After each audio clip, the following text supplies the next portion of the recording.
welcome into the Tottenham Depot. I am your host, Andrew. You can follow me at Astetka. You can follow us at Tottenham Depot. This is episode 270, and we are officially into the month of February, which means the transfer window has slammed shut, as they say. Even though, it was just a stiff breeze coming through anyway, we still had to close that window, make sure that nothing's coming through. I've got Scott alongside me this evening. He is at Scott G. Bird. Scott, what's going on, my friend? Chilling. I'm trying to think of like a pun for Tottenham's failures in the market that have to do with wind blowing and the window not working, but it's escaping me. So I'll leave that to the two of us to figure out as the recording of this episode progresses. And I'll say that Iowa State got a huge win this weekend. The women are back on track. And how many times have we hopped on a post transfer window pod with not a whole heck of a lot to talk about here at the Tottenham Depot? No, we don't have a lot to talk about, but I think we will both have a lot to say. We do have word out to Todd. We'll see if he's able to join the recording. We are recording this Monday evening after, like I said, the window has shut, and Spurs, of course, signed a couple of teenagers, and that's about it for the academy. So we'll get into talking a little bit transfers, but I do want to go back from earlier in the week and start with the Champions League and the conclusion of the group stage, which happened in Frankfurt on Wednesday.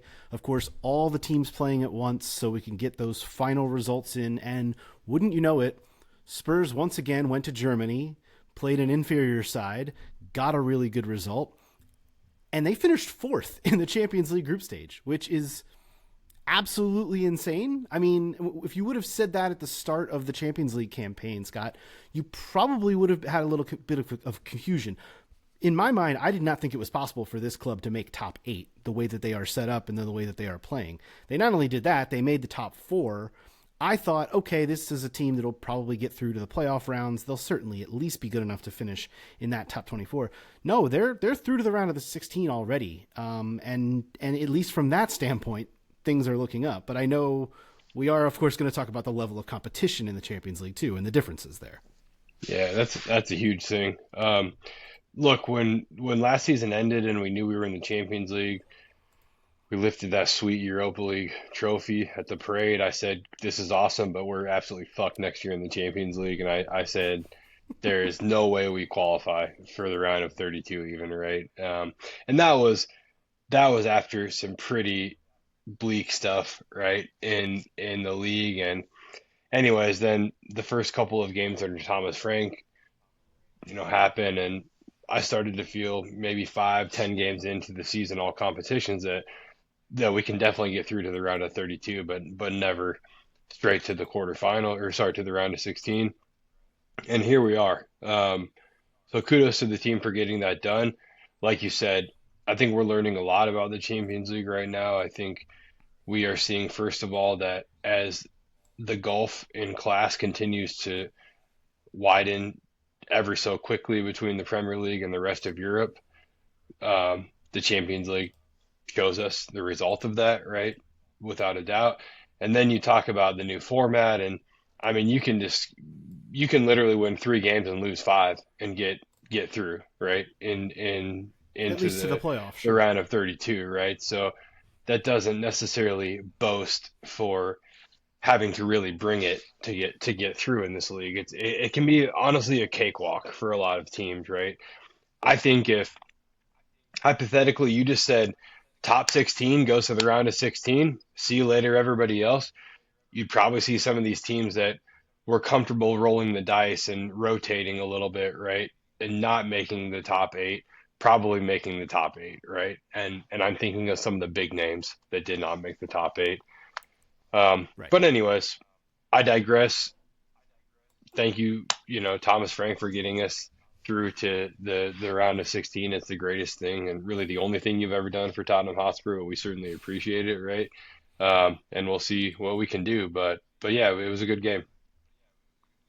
5 of those top 8 are English clubs. Of course, Arsenal went 8-0 in their run, and then Liverpool finished 3rd, Chelsea 6th, and City 8th. The only team that finished outside was Newcastle, and they finished 12th from England. So Yeah, it's dominating, and especially when you look at the way that it played out for Spurs specifically, Spurs played the teams that finished 11th, 17th, 21st, and 23rd out of the teams that at least made the playoff round. Of course, that team that finished 11th was PSG, who they Yeah. suffered their one defeat to in the stage. The other four teams they played finished 31st, 33rd, 34th, and 35th. So they played four of the bottom, what is that, six teams in this field. And yeah, they produced a clean sheet in 6 of the 8 matches. Like that is a good thing. Like they played very conservative ball and didn't overdo it, but they got the job done. Yeah. They now move into a phase where you go into a round of 16 and you've got one of 4 possible opponents. Now the draws are going to be made later this month, but Club Brugge, Galatasaray, Juventus, and Atletico Madrid are the 4 possible opponents for Spurs in the round of 16. Is there one of those that you would prefer to face over the other? I don't want to face Atleti. I just think they have too much pedigree, and there's always talk, are they up or down, right? They're always competing for major honors, and they just have players who know how to win. So I do not want to face them. Um, I'm also not terribly keen on Galatasaray or Club Brugge because I think they're both tough places to go. I think we can beat both of those teams at home, right? But I think they're both tough places to go, and I think this team does not have the mental chops to walk into Turkey, right, and get a result. Club Brugge maybe, but yeah, I don't really like either of those matchups. Weirdly enough, I kind of favor us drawing Juve if it comes down to it, which, Juve is such a heavy, powerful name in European soccer. Some of the greatest teams to ever play the sport were in Turin, right? But they're not the Juve of old right now, so I wouldn't mind getting Juve. Their home stadium, the Allianz Arena, is a library without a doubt. It's very quiet. It's very touristy, right? And I think that suits this team pretty well to have less pressure on them. So yeah, give me Juve. Many people would say the same thing about the stadium in North London right now too, but Oh, without a that's another doubt. conversation Yeah, for without a another day. doubt. When it comes to this game, is there anything from the game? I mean, honestly, it was not a super eventful match. There were a couple of chances. Spurs were able to get the goal from Colomwani off the head of Romero, and then Solanke came in for another one. A 2-0 victory over Frankfurt. It was pretty comfortable. Frankfurt honestly did not pose that much of a challenge. But was there anything from the game itself you saw that we thought needed a shout out? Not really. It was it was a pretty standard basic game. Frankfurt are awful. They're struggling in Germany right now. I I've said this in our group chats. I don't think there's anyone we played bar PSG that doesn't battle relegation in the Premier League this season. I really mean that. And people are going to say I'm out of my mind because we played Dortmund and they're 6 points off Bayern at the top of the Bundesliga. But I think that says more about the Bundesliga right now than it does about Dortmund's quality. Right? They were very poor. So, anyways, maybe I'll throw an asterisk next to Dortmund, but everybody else, I think they struggle in the Premier League pretty drastically. Maybe even get relegated. Right? Some of the teams that we've played. Maybe don't even get And out of the Spurs even tore championship. right, and Spurs even tore Dortmund apart pretty well. Like they Yeah. really did handle some of these teams that you would think could or have given them troubles in the past. I mean, even the Frankfurt battle last year in the Europa League was not a walkover. I mean, that was a hmm tough tie against them to get through. I want to say that was the quarterfinal. I think might have been the It round of was. 16, but It did yeah. come with Ugo Ekitike scoring an incredible goal and a little bit different of a Frankfurt team last season, Of right? But I course. hear you 100%. So I guess the one place I want to leave the Champions League conversation, I guess, is and again, I'm putting the heavy asterisk over who Spurs played, but that's all you can do. You can only play who's in front of you. But how much, I guess, rope does this give Thomas Frank at this point? Because we're gonna come on to talk about the City result as well and kind of just where things stand. But I saw a lot of people over the last week since Spurs finished fourth in the Champions League and pointing around, looking like, oh my gosh, this team's doing almost the same thing they did last season. I Yeah. don't view this that way at all. I No. don't think it looks that way at all. Spurs are not favored to win the Champions League. They're probably like maybe the 10th choice at this point, the 12th choice, somewhere in that range. If you look at like betting odds, which I'm wont to do, they were the favorite and favored the entire time to win the Europa League last year and did it. Awesome.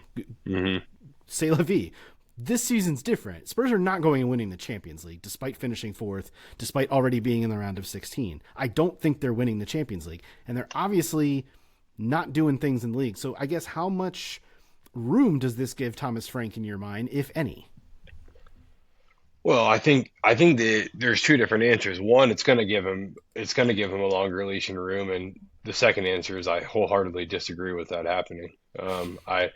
I'm so ready for him to be sacked. I look, I'm not. I've said this before. I think Thomas Frank's a great tactician. I think Thomas Frank did a did a good job at Brentford, but all you had to do was a good job. Like that was it, right? And he did a good job. I still don't know what merits he carried with him that got him this job, right? I'm still a little bit confused about that, but nonetheless, I think it's time for Thomas Frank to go, and we'll leave it at that. But I think he's a good guy and a good tactician. I think we got through the Champions League in the manner we did because of the things we've already discussed about a very weak schedule and a competition that allowed you to take a fairly pragmatic approach. And Thomas Frank is a specialist at maybe not losing, maybe winning, and seeing what happens, right? And this competition allowed him to do that again with a very weakened list of opponents, bar PSG. So I think this is what happened does not reflect Thomas Frank's ability to win big football matches. I think this season, if we're talking about last versus this season, if you were to throw the Premier League and put all your eggs in the European basket, you're going to get relegated and you're probably going to get knocked out in the quarterfinals, maybe the round of 16, right? Let's be honest. I think it would take everything this organization has to even get through the round of 16 at this point in time. So, yeah, it's time for Thomas Frank to go. I think that his leash has run out long ago, but unfortunately, it's not my decision. Well, let's get into the City match because this is one of those things that I'm going to kind of continue the Thomas Frank conversation a little bit here because for me this was weirdly enough a match Spurs probably could have and should have won against City just like they did earlier in the season. I don't really know how to explain the City thing other than I think City are I think they're like a Wario version of Spurs at this point, honestly. It's like the different path that they took with the type of ownership that they've taken and the kind of money that they dump into their club. But honestly, I feel like they're always trying to be Tottenham to some extent with the way that they play and the way that they build their team. And they've bought a lot of players at City that Spurs were obviously after. We learned that specifically last week when Thomas Frank said he tried to sign Semenyo. Why he said that, I have no idea, but he said it. Spurs were obviously linked to Gahey last year. There's a lot of players in this team that you could see could have ended up at Spurs, but instead they went to City, and they kind of don't really fit there either, I think. I think they actually would have fit better at Spurs. That's beside the point. Back to Thomas Frank. He throws out a back three in this match once again, which, granted, he had 11 outfield players available. I understand why he, to some extent, did what he had to do. But he got the shape completely wrong, and Spurs got their asses absolutely handed to them in the first half of this match.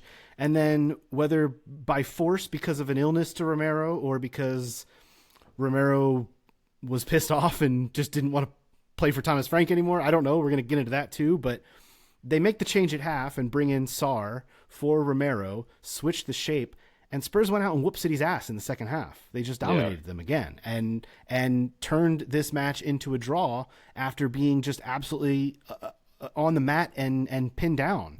So my problem with Thomas Frank is that he's being reactive instead of proactive.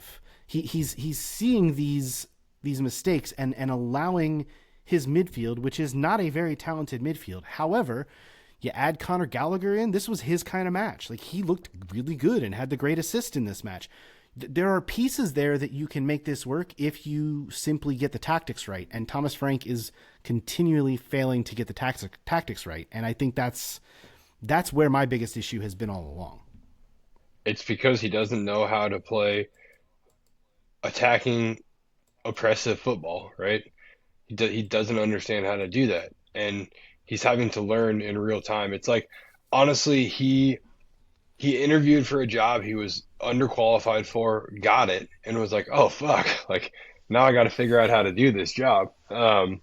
I'm taking it, right? And anyone would. I'm not blaming him for taking the job at all, but he's underqualified, and we're seeing that in real time. Now the adjustments are okay.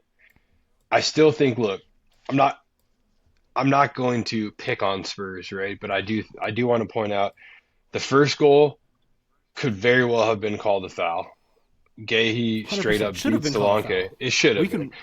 can we can say that. It's fine. Yeah, it Look, should have been Spurs called a foul. Spurs have gotten their fair share of calls against City over the years, and 100%. they've also had their fair share go against them. So Yep. And we'll take we'll it, call right? that what it is. But I just point Absolutely. out for the sake of the performance, right? Or the not the performance, for the sake of the result, that goal very well could not have stood. And if Dom doesn't pull this fucking crazy goal out of his ass, all we're saying is what a horrible Unbelievable. cross. Like all we're saying is that cross was 3 feet behind its target. Um, but Dom scored. So it could have easily been 2 And I nil. just praised Gallagher for the assist on it, so I hear you. But and honestly, he has to play the ball, right? And he put himself in the right position. And I think Connor Gallagher had a good game, but it could have very well been 2 nil is my point. And we're having a very different conversation. Um, Kudos to the club for fighting back and getting the 2 points you still have to defend. Or sorry, the point you still have to defend in the second half and keep them from conceding, which they did, and I appreciate them for that. Um, but could have been a different game. Now, to the adjustments that we're talking about, it was very simple, and the whole world saw it. You're getting pummeled in the midfield because they have four midfielders and you have two. And it took him until halftime to make that change. I mean, a good manager makes that change in the 20th minute or the 15th minute, and they say, fuck, I got it wrong, whatever. I was at the Tottenham Hotspur Stadium watching Jose Mourinho's first game in charge of the club at home against Olympiacos. He took off Christian Eriksen in the 13th minute and put on Eric Dyer. And I remember we that. we were down 2-0 and we came back and won 4-2, right? So again, not here to highlight Jose. This is not a Jose pod, but just an example of an experienced, talented manager saying, oh, fuck, I got this one wrong, making the change right away. Thomas Frank very well could have done that in this game. He didn't because it was so obvious that Basuma and Gallagher were getting absolutely played off the park. The commentary said numerous times this is a training exercise for City, and it absolutely was. It was literally just a diamond passing around two cones for an entire Hmm. 45 minutes, right? And it turned into two very amateur goals from a defensive perspective. Well, and it also doesn't help when you have a center back making his first start in about 18 months and playing on the left side Yeah, when he's normally playing on the right side. yeah, And we also don't think he's a very good center back, especially defending against a Man City team yeah, anyway. So shout out Radu Dragishin because I think you were pretty much just thrown to the wolves in this match. And honestly, I think 100%. the same can kind of be said for Ibasuma. Ibasuma was just kind of thrown into this position where, oh, I've got to sit here and deal with all this coming at me. And, they had to do what they had to do. Again, there were 11 outfield players available, and they did what they really could. I mean, obviously, there were more subs than that made. Sarr coming in for Romero, and then Tell, Odebear, and Byfield ended up coming off the bench as well. But overall, this was just it's one of those matches that it feels weird, obviously, because not only because of the whole cities chasing Arsenal thing at the top of the table, which I'm not really as concerned about. I've kind of resigned myself to it at this point. hmm I'm more concerned about Spurs getting as many points as they can to try to avoid slipping themselves further into this relegation battle that we're all kind of still denying a little bit that they are actually in. The results from this weekend went a really long way to that. Obviously, getting that point is a big deal. Also, I'm not sure if you saw Saturday, but West Ham led Chelsea 2 yeah. nil, and then ended up losing the match 3-2. There was obviously a lot of fisticuffs afterwards as well, but that's a big swing there. It could have easily been a 5 point gap, and instead, right now, it sits at nine, just Hmm. from the results over the weekend, which could have gone a very different way, but didn't. So I do think that that's an important marker. 24 matches in, there's a 9 point gap between us and the drop zone, which I think is not enough, but it will suffice for at least right now. And especially when you're talking about this gauntlet of February that Spurs have entered into with these matches, and already they have probably one more point than we would have expected them to at this point. Hmm. Well, no, you're exactly right. And the only thing I'm thinking about as you're saying these things is for the rest of the season, we are going to see buckle down defensive football, try to find points as where as often as you're able to. And we're a team that just won the Europa League. Like it is insane that we are even having this conversation, right? Again, last year I really do think as much as I was ready to part ways from Ange Postecoglou, I really do believe Ange when he says he threw the league to win the Europa League. Like Ange is not a person that's going to stand in front of a camera and lie. Like I just don't. I do not believe that that's his character, right? Um, Now we're really playing poorly enough to actually be having a conversation about could we get relegated. And as we've previously discussed, there will certainly be no trophy coming with a 17th place finish this season if that's what ends up happening, right? So it's really messy. We got to buckle down. This was a big point. We now play United, Newcastle, and Arsenal. We'll mark it right now. Arsenal is a big fat 0 points. They absolutely fucking destroy us. We all know that's going to happen, right? Man United probably rolls over us right now too. They're playing some really good football. And Newcastle, I'm never confident when we play Newcastle United, right? So this we had a conversation earlier. The next 12 points, how many do we take? I said 0 to 1. And I think we maybe just got the one that I was potentially willing to give Spurs, but we'll see. Just briefly on the City match, just a couple. I mentioned Gallagher. I thought this was the first match where we could actually see his capability, and it is kind of weird how he's the 1 January signing, and he's our best number 8 all of a sudden. Yeah, Not even all of a sudden. good It's player. like you just insert him into the lineup, and he's a good player, and you don't have it's you have another bunch of other number 8 possibilities, but he's goes right to the top of the list, which is nice. Udogi had a really nice game as well in this one, and then the two players for me that really made the whole thing work were Xavi Simons looked incredible in this Yeah, he match, did. especially in that second half, and then Dom Solanke has made such an incredible difference in his return. And obviously, we're all going to hold our breath a little bit because he did go off after rolling his ankle late. So we'll see where that leads us going forward. But Dom Solanke, his ability to hold play up, his finishing ability, which was obviously on display on Sunday, I, I don't know. I mean, I pray that he can stay healthy and do this the Yeah, rest of the season. But without the rotation that I know he's going to so richly deserve, I'm doubting that that's going to happen. yeah, yeah. I'm worried about that ankle, the one that he just came back from, if I'm not mistaken. So it's troubling. But you're spot on. Dom has been a revelation. His hold up play. Now, some of that's tactical, right? Um, I'm not one who believes we should have to rely on a hold up play so desperately, right? But Dom's made a really big difference without a doubt, and I agree. Xavi played really well. We're starting to see Odebear find some teeth in his game from an attacking perspective, right? Which is really nice to see. For So, sure. we talked about this the other day. I'm obviously saying some not so nice things about Tottenham right now, and I think we all kind of feel that way. But ultimately, we have we have a pretty good group of players who, under the right leadership, and what I mean by leadership is not only the right manager, but the right decision making from the board and those above the manager, right? Through the right guidance and leadership, I think we can actually have a pretty good team. I mean, I'm talking about Romero, I'm talking about Van de Ven, I'm talking about Adogi, I'm talking about Spence, kind of Vapor Pedro Porro in brackets, right? I'm talking about Archie Gray. I think he's a real talent. Connor Gallagher, Kulisevsky, Madison, Javi Simons, right? And then we look up top. I think Odebear is a talent. I think Tell is a talent. I think Solanke is a talent. They're young, right? Most of these guys I'm naming, Pops are. But I think if you get the right manager in and you get the right pieces around these guys that I've just mentioned, I think you have a things can look pretty good pretty quickly. So it's not all super bleak, but it's unfortunate that the only reason we're in this situation is because the person driving the car is blindfolded, right? That does make it kind of tough.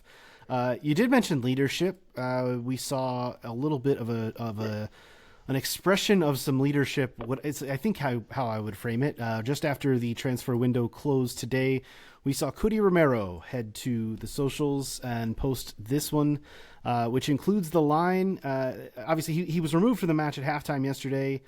Due to illness. He said, I wanted to be available to help them, even though I wasn't feeling well, especially since we only had 11 players available.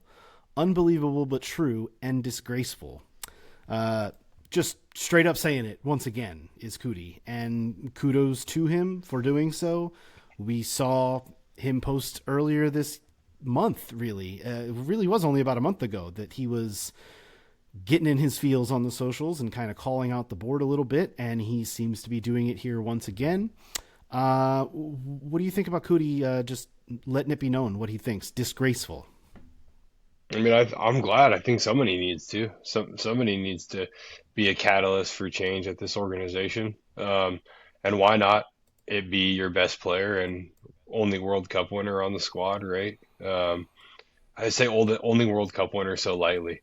Um, there's very few World Cup winners in the Premier League, right? But we happen to have one of them, and he's our captain, and he's our best player. So why not it be him? I think what Cootie's doing is he's putting himself in a situation to say, look, I win either way here. Either things happen, or it becomes very, very well known that I'm fed up and want out, and then many, many teams come and inquire about my services, right? I mean, Real Madrid want him, Atleti wants him, Barcelona wants him, City wants him. Like, what the fuck is he even doing at Spurs? Let's What be club honest, wouldn't want right? him? Yeah, exactly. Exactly. He's I a mean, very any valuable, club. He valuable can go to player. Bayern. He can go to Inter. He can go to any team that's going to compete for every single competition they're in, without a doubt. And he has no reason not to get what he wants out of this, which is again either the team improving drastically or more than likely him earning a move out of it being said to the world that he's fed up. Yeah. So obviously the injuries have ravaged Spurs. I mean, they've suffered something like 8 new injuries just this month, and I think 4 of those would be considered long term, like more than a month or two long injuries. The reason Radu Dragic was playing on Sunday was because Kevin Danso tore a ligament in his toe, and he's probably done for the season. The reason Archie Gray was your right back was because Pedro Porro has an injury, and he's out for about a month now. They're injury ravaged. Basuma's been playing in the midfield, even though he was frozen out for the first half of the season. And then they go out in the transfer window, and they do purchase Conor Gallagher for a reported £35 million. They also sell Brennan Johnson for a reported £35 million. So that's basically a wash. And then they bring in this player, Souza, the left back from Santos, This for about player £13 million, who we don't really know anything about. They And bring we in haven't this obviously player. seen this guy. No, truly. I mean, he's a No, I 19-year-old love that they it. I signed for love the it. first team, but we don't trust him to play on the first team because he's 19 and he just arrived. So essentially, this was a net one in, one out window for me. It was Gallagher for Johnson because I'm not even. I mean, I know we have to count Souza, but he's one for the future. He's not one for the right now. And my biggest problem is obviously you need them for the right now because look, they could not get rid of Kolomoani. They could not get rid of Matisse Tell. They could not even get rid of Radu Dragishin, who wants out, because they don't have the players to actually put on the pitch. I mean, unless we want Byfield starting at center back in the near future, this is what we have. And I know there are a lot of Spurs fans out there who would say, "Fuck it, start Byfield, start all these kids." Like, I get that, but you don't even have the option to start Dane Scarlett now because he's gone on loan. Like, Yeah. the transfer business this January on the men's side of things was so bizarre. And it's made even more bizarre by this proclamation at the start of the season that there is a war chest, and this proclamation by Vinay Venkatesham at the start of the month that things were going to be different this year. I mean, he wrote a whole letter in a match program saying that the ambition is there and the funds are there and we're going to go do the thing. And they didn't do a thing. So how am I left to feel as a Spurs fan after this? I don't really know, other than just confused and bothered and wondering if we're going to be able to field a team the rest of the season because the injuries are not going to stop. You know what's crazy is, and sorry if I'm getting ahead of us here, but it was reminded to the world by Nathan A. Clark through a Patreon of his on his show, right? That Tottenham took out a loan against their incoming Premier League revenue, which is that war chest that you just mentioned, right? And they absolutely did fuck all with it. They honestly just took on probably like $20 million in interest is what probably happened from this, right? And that's all that they did. Like you said, Gallagher comes in for the Brennan Johnson money. It washes out. You basically are sitting on this pile of cash plus the interest you have to pay. They're honestly just going to give the money back with 20% of it right at the end of the season. It's absolutely insane that how poorly that was handled. So yeah, makes you wish you had Daniel Levy because I don't think he would have let that happen, right? Um, I funny certainly enough, do not think he would have let that happen. And you know no, what's wild no, is they've already earned something like 80, I think it's something like 80 or 83 million from their Champions League revenue already this season with their yeah, fourth place finish in the group stage and already advancing to a certain point. So they've already racked up a certain amount of dollars to be able to pay for that mistake. And on top of that, you probably have an additional 60 million if you wanted to, 70, 80 million if you wanted to. Like, they just didn't do anything with it. And I know there's an understanding that this club is more preparing for the summertime, and I understand that January is a difficult window, but I'm talking at this point about actual numbers, actual just physical bodies to put on the field because they don't have enough of them. The damn club captain is calling you out for this. He played a half ill as hell, and they still just can't bring anyone in to supplement this team, which has just been ravaged and has a bunch of players on it that don't want to be here, like clearly do not care and are just going out there because they're getting paid to do so. And that's what's really frustrating for me. This club is full of players, and I hate the term dead weight, but it does apply here. Like, they are dead weight. They are surplus to what we want to do here, surplus to requirements, and yet they're being forced to stick around because of the injuries and the incompetence of this organization. yeah, and it's nothing new, unfortunately. This has been happening for a long time with this football club, right? We can't move players on because we're unable to, or we don't want to lose money, right? That stops us from bringing players in. Maybe not in this case, right? I think what stopped us from bringing players in was players weren't interested in coming to Spurs. I really do think that was a big piece of this. I mean, we look back to Johnny Cardozo, who went to Atleti, who would be really nice to have right now. He is a fancy number six and playing well for Atleti, right? Be nice to have him. And he said, please don't try to buy me Spurs. Like, I know there's this weird deal you guys have, but I really don't want to come to Tottenham. Morgan Gibbs White, again, Malinakis, whatever his name is. I'm not sure. He definitely factors into there, so I'm aware of that, right? Then Eze, like wait for Arsenal, right? Got his move. He didn't even play, but he went where he wanted. Um, we did bring in Simons, that was awesome. But I look up top, the Ademola Lookman, was ready to come to Spurs. He was in London, right? And we U-turned on that because Dom went down, and we thought Randall Colomwani would fill both of those positions a little bit better than Lookman can. What an absolute miss! I mean, Lookman had a crazy AFCON. He had more goal contributions than matches played, right? And now he just earned a move to Atleti, who we could very well end up facing in the round of 16, right? So we botched that. Um, we moved on Brennan Johnson. He was the only player on the team that can score goals. Um, and we brought in Conor Gallagher, who was a wonderful signing, but he's the only signing that we made that can impact the first team. I saw somebody say that it must be the case that Thomas Frank thinks Conor Gallagher is a winger, right? And it's possible. We'll leave it at that. I mean, look, at this point, so many guys are playing out of position due to just it being necessary that who knows, Conor Gallagher may end up having to play winger or striker at this point. I mean, hell, we've seen Romero playing striker the entire season, so Mm. what's one more, right? Yeah, might as well just throw the big guy Um, up there. a lot of loan deals, especially I mentioned Scarlett going to Hibs. Nothing really excites me about any of these loans either. I think that's the part that is really bothersome. Are there any other like kind of fringe stuff that's going on from a transfer standpoint that we need to touch on? Because honestly, like I said, they did fuck all. So it's not like we can sit here and wax poetic about how we think all these new signings are going to contribute. It's Conor Gallagher and nothing else. The only thing that I'll say beyond what we've already said is as much as we've talked about Thomas Frank needing to leave, Johan Longa has got to go. I mean, that is a big part of the rot of this footballing organization, right? I do not think he is capable of of of just giving the influence, or I don't think he has the influence capable of getting the right players in because there are guys who identified to win after and they said no thank you.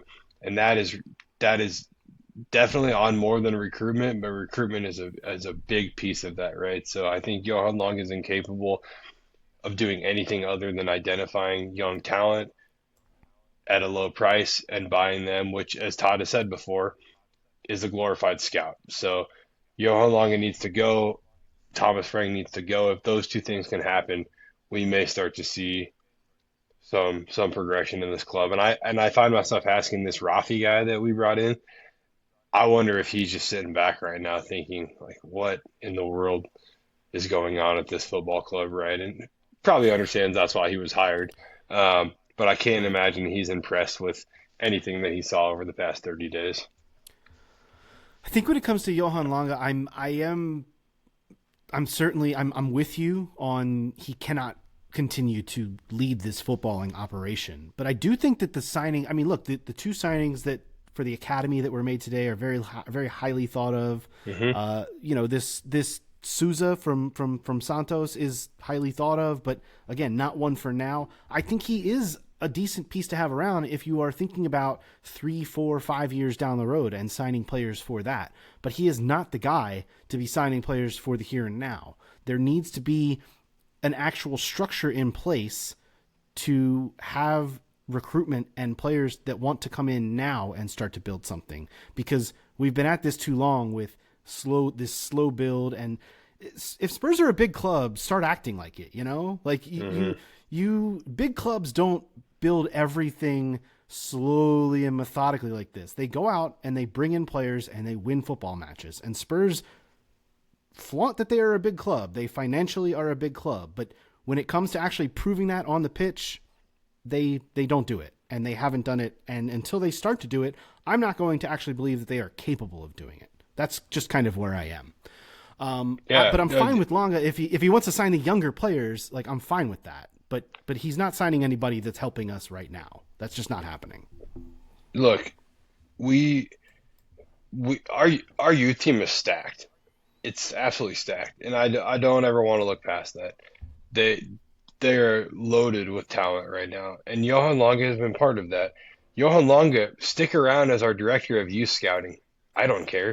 Mm-hmm. Director of scouting for South America, whatever. Like he's good at that. Go find me some South American wonder kids, right? I'm all about it. Can't lead the footballing operation. The Not other anymore. thing that we're going to run into is all these talent that we're talking about, right? They're like I'm looking at our roster right now. There are so many talented kids in the academy right now, tons of them. Mm-hmm. How do all of them find minutes in the first team? It's impossible. It will never happen, right? Teams like City, they do a fantastic job of identifying talent, taking a balanced approach to bringing that talent into the youth team with an actual idea of how that translates. And every year, Pep Guardiola has one or two guys out of the academy who he mixes into the first team. Spurs do not do that at all, right? No one gets mixed in.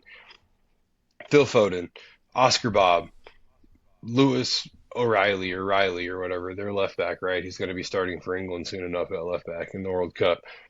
Those are the types of things that you have to be willing to do if you're going to do what we're doing at the youth level. We're dangerously close to becoming Chelsea, where we just buy everybody that's talented at 19 years old, and none of them ever get to the first team, and we just kind of move them on to lower European leagues for small profits here and there, right? And I don't want any part of that either. So I I recognize the good work that's being done, but I have massive concerns and questions as to like what the vision is that all of that ties into. Well, and not only that, but you're not moving on certain players that you've bought and or grown for that matter, the players that have come through the academy when you should. I really start to think about what this loan move means for Dane Scarlett, for example. Like, is this the start of the end of his time at Spurs? Like, he's been in the first team for a year or two now, hasn't really gotten his crack at it. Like you said, they have not integrated him into the first team quite properly. He's gotten little drips and drabs of playing time, but now he goes on loan to Scotland, which I'm not exactly sure what that does. I'm not exactly sure what that is going to prove, but it certainly seems like the start to the start of the end for Dane Scarlett at Tottenham too. So that's the perfect example of kind of what you're talking about. They're not growing this thing the proper way, and that leads to them having all of these excess players that they need to move on. The squad is bloated, but it's not bloated with anybody that we think is sticking around long term, and I think that's the biggest problem. Yeah, 100% agree, man. It's a mess. Let's move on to Spurs Women before we get out of here, because they did get another really important victory on Sunday, a 2-1 away to West Ham in a match that frankly they dominated, but they fell down in the first half and were trailing at half, in fact, 1-0. West Ham's first half goal was extremely against the run of play. Like I said, Spurs had much more of the ball, much more of the chances. In fact, they put up 28 shots to West Ham's 5 in this match. Like, it really was Spurs going forward, playing against the much lesser side, way different from what we saw a week earlier against Liverpool. And then they come out in the second half and they get just two absolute wonder goals, one from Matilda Vinberg, one from Olivia Holt, and Spurs waltz out of East London with the 3 points. What did you make of this match? Because it was a welcome sign, I guess, after what we saw against Liverpool a week prior. And even though it was like a little bit of banging your head against the wall in that first half, they were able to pull out the 3 points, and I thought it was a very satisfying performance from Spurs Women. They were great, and we needed to respond from the Liverpool match, as you kind of already mentioned, right? But they came in full force. They responded 100% in the manner that would have been asked of them or expected of them by the manager, Martin Ho. Credit to Martin too. He set the team up well. He was super pumped at full time, right? I think you could tell that result meant a lot to him. But as you said, two amazing world class wonder goals, right? Both of which should have been somewhere in the top 10 of golazos of the weekend on various footballing shows, and it was not, right? And I think we all know probably why that is. But nonetheless, two fantastic goals from a team that played really well. Yeah, just I can't say enough. And all the signings are really starting to really find their feet. I think they all came in playing good football and impressing from the get-go, but it's really starting to click and take shape. And again, I expect good things to continue to come from this team. Yeah, it's first start for Julie Blackstad at left back. She got I about like her 60 a lot. minutes worth of time. I think that's going to be one for, she's going to grow into that role quite a bit, I think. Amanda Nilden did come on for her. Toka Koga still just continues to blow my mind. She did slip, which kind of led to West Ham's first goal, but what are you going to do? That happens. But had one assist, just continues to control the back line and be so good with the ball at her feet. I'm just really continue to be blown away by her. Gopset looked way better in this match than she did against Liverpool. So you're right. The new signings, it's all starting to gel, and it's all starting to really feel quite positive. The one negative to take from this match, right at the end, we see Drew Spence get sent off for a high challenge, gets a red card, will miss next week against Chelsea due to that, which is a really, really big miss because, frankly, the Spence and Sumanen double pivot in the midfield has been extremely solid and has really helped the center back pairing of Hunt and Koga kind of just grow into their own, I think, as well this season. And the fact that Drew Spence is now going to miss the match at the Tottenham Hotspur Stadium next weekend against Chelsea is a real hurt. I don't know how exactly you replace her, but I'm interested to see how this works out for Martin Ho and how he's able to piece it together. Yeah. Yeah, that's it's nice because I have confidence in Martin Hill being able to figure that out and piece those things together as is a stark contrast to the the former conversation that we've had today, right? But Martin Ho is just doing a fantastic job, and I fully expect him to be able to figure out all of those pieces, and I fully expect him to continue to, like Goff said, build and build. She's been fantastic, and I fully expect him to find a way to get Tinka Tandberg and Beth England on the field at the same time, right? And continue to get Blackstead up and running, who, as we've kind of talked about, is really a left wing who plays left back well, right? So I expect her Right. to Very continue attacking. to very much attacking. I mean, her goal contributions in her past clubs are insane. It's like there were stints along her journey that were like a goal contribution a game for like the whole season as a fullback, right? So she's the real deal. So, anyways, I'm rambling, but I fully expect Martin Ho to be able to put all these pieces together. He'll make the puzzle work pretty quickly, I think. It is 14 matches played for Spurs, 26 points from those 14 matches, 8 wins, 2 draws, and the 4 defeats. And again, you beat Chelsea next week, you leave above them. Like, what else, Yep. as if there's not more incentive for that, Yep. and potentially into those Champions League places. So, yeah, Spurs sitting 5th right now and still just kind of knocking on the door. It's going to take a lot, obviously, to make the Champions League, but I think the fact that they're even knocking on the door is really something. And then just kind of wrapping up their window. I mean, we've mentioned all of the names, but they bring in 4 players on permanent deals in Gopset, Matilda Nilden, that is, Hannah Wick and Julie Blackstead. And then they bring in Maika Hamano on the loan from Chelsea. Of course, she will not be able to play next week either, but that is obviously because she's on loan from them. And then the only outgoing on a permanent basis was the Ashley Neville deal. And then loans for Martha Thomas, Kit Graham, and then Anna Chicky got another loan move today. She was recalled from West Ham, sent back out to Roma, so she will go play the second half of the season in Italy. So honestly, obviously a way better window for the women than the men, but I think even if you're not comparing it to Drek, this is a really, really good window for Spurs women. And 100%. I really appreciate it because it's a true backing of the manager, and you can see the ideas, and you can see that he's bringing in players that he knows how to utilize. And I think that's the most exciting thing as we kind of veer into not quite the home stretch, but we're certainly on the back 9 of the season now.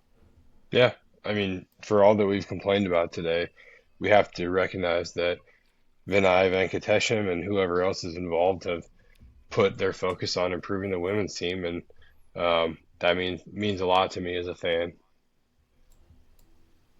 Yeah, there's no doubt about it. That's going to do it for this edition of the Tottenham Depot. Be sure to check out our episodes on our YouTube page at youtube.com/Tottenham Depot. Leave us a rating and review on your podcast app of choice. Really helps spread the word about our show. You can follow Scott at Scott G. Bird. You can follow me at A. Stetka. Most importantly, follow us at Tottenham Depot on all the socials. We will be back next week. We will talk about the matches and kind of the fallout from whatever has gone down in this month of January, which is thankfully behind us. I'm glad January's behind us. I wish we could sign some more players still, but that is going to have to wait until the summer. So we'll see the Spurs turn around and do then. We'll talk to you next week. This has been the Tottenham Depot podcast. As always, come on, you Spurs.